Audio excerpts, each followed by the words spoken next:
I was told by our producer that 80% of the Great Lakes are frozen. I don't know if that's true or not, but is this further evidence of global warming?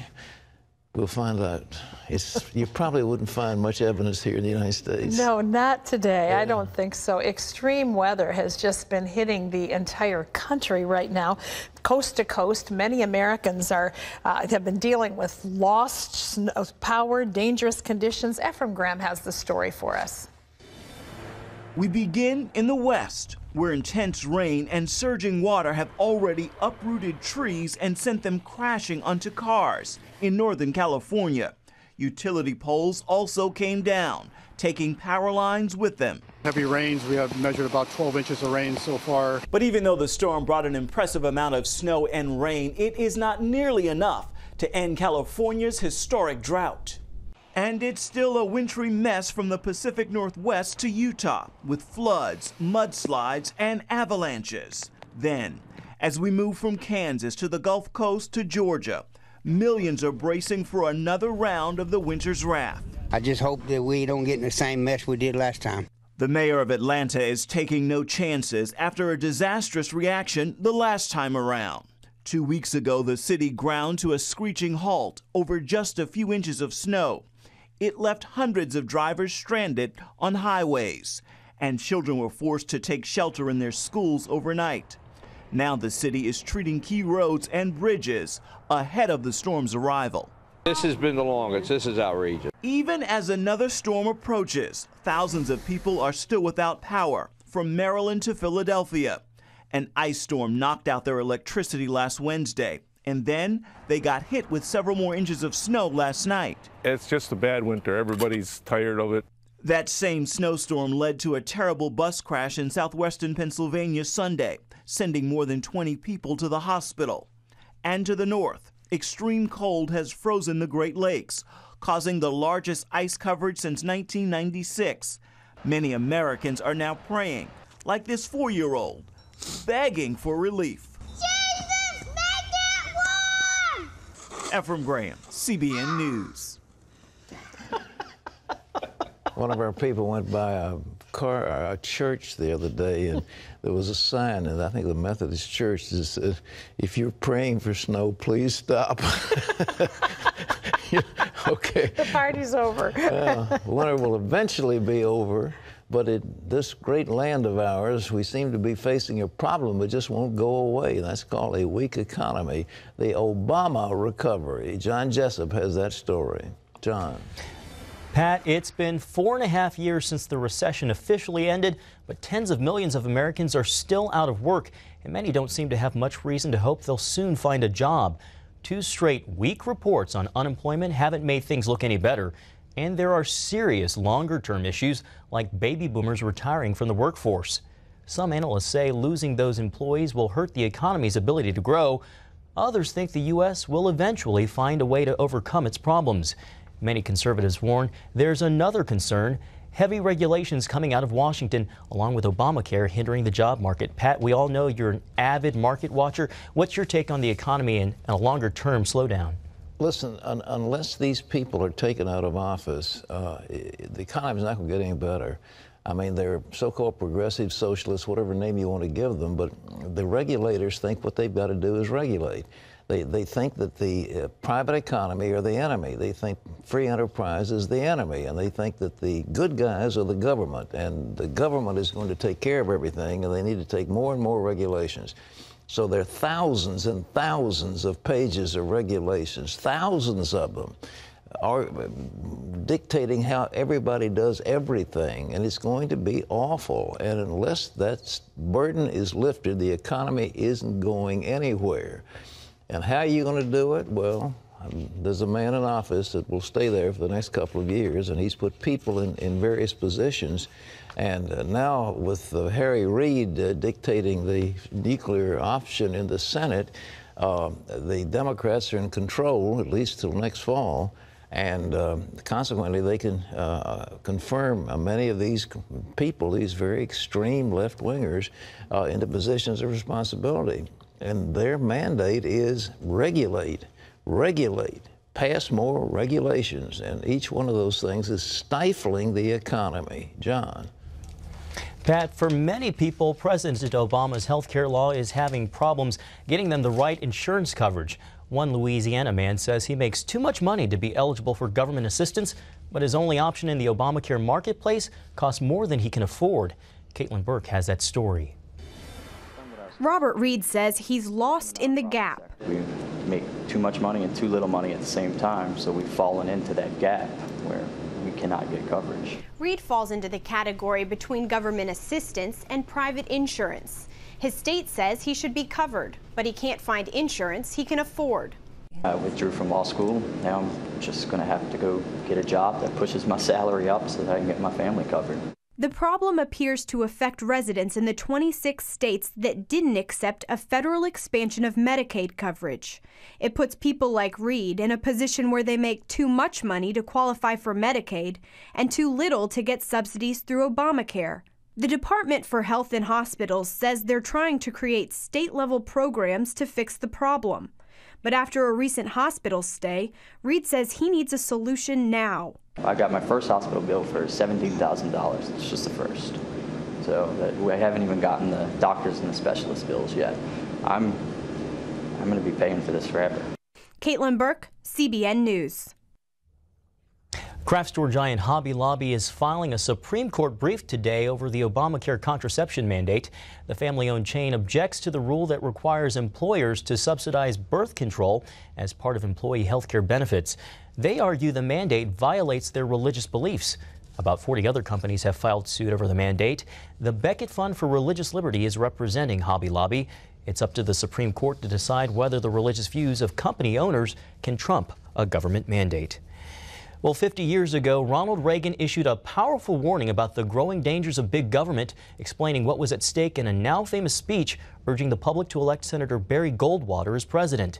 The address is remembered as a landmark for the conservative movement, and as Heather Sells reports, it was the focus of this year's Reagan Symposium at Regent University. Thank you and good evening.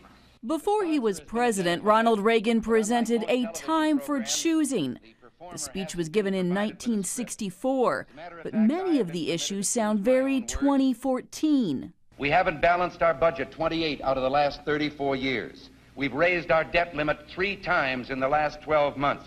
We're against forcing all citizens, regardless of need, into a compulsory government program. What Reagan essentially did was to cast a vision of 2 starkly different worldviews. And many here at this symposium believe those views are still being fiercely debated today. The reason it resonates now is we have a sense of having lost our way. For Reagan, the threat was always the encroaching arm and coercive arm of government. So that, things change and they stay the same. Ronald Reagan was speaking boldly. It might not have worked out after what he said. Maybe his political career would be over. But he felt he had to say the truth. It was called A Time for Choosing because it was a time for choosing. Mr. Ronald Reagan. In fact, the speech launched Reagan's political career. Soon after, he ran for governor of California. And it propelled the ideas of an emerging conservative movement onto the national stage. Unintentionally, of course, it also foreshadowed today's growing concerns over government control and loss of freedom. Our natural unalienable rights are now considered to be a dispensation of government, and freedom has never been so fragile. Reagan correctly saw that if you don't institutionally and culturally restrain government and its role in our lives, it will, by default, gravitational pull, just assume a greater and greater role, and that just means the erosion of freedom. Debate over the speech at this year's symposium drew academics and students, but also many who simply realize how relevant its truths are today. Heather Sells, CBN News. Turning overseas, Israeli Prime Minister Benjamin Netanyahu has blasted Iran for sending warship close to America's shores. Netanyahu says the move shows that easing sanctions on Iran hasn't stopped its aggression. The Iranian fleet consists of a destroyer and a supply ship. The ships carry some 30 Navy Academy cadets for training, along with regular crews. Iran considers the move a response to the U.S. Navy's deployment near its own coastlines. North Korea has withdrawn its invitation for U.S. officials to visit imprisoned American missionary Kenneth Bae. The State Department has called for Bay's immediate release. Bay has been held by the communist regime for more than a year. North Korean officials jailed him for so-called anti-government acts in November 2012 when he was leading a tour group there. The North is now refusing to allow officials to visit Bay as a protest of upcoming joint military exercises between the U.S. and South Korea. Well, here at home, health experts are beginning to raise an interesting possibility. Could we see what essentially would be the end of smoking in America?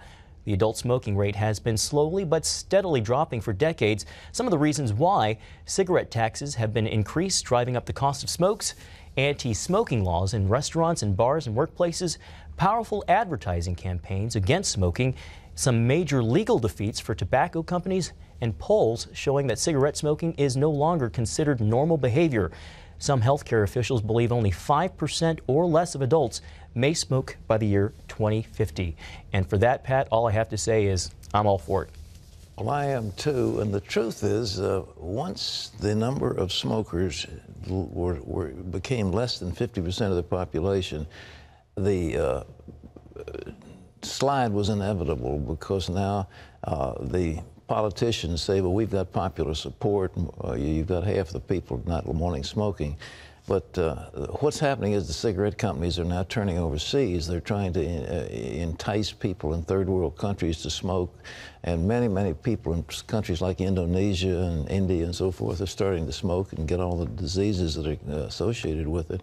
But I suggested a long time ago, when I was doing my political thing, that what ought to happen is we should ban the manufacture of cigarettes and tobacco. And instead of giving subsidies, we still subsidize the tobacco growing at a huge amount. Hundreds of millions of dollars, I guess, are being spent by the government to pay for this crop.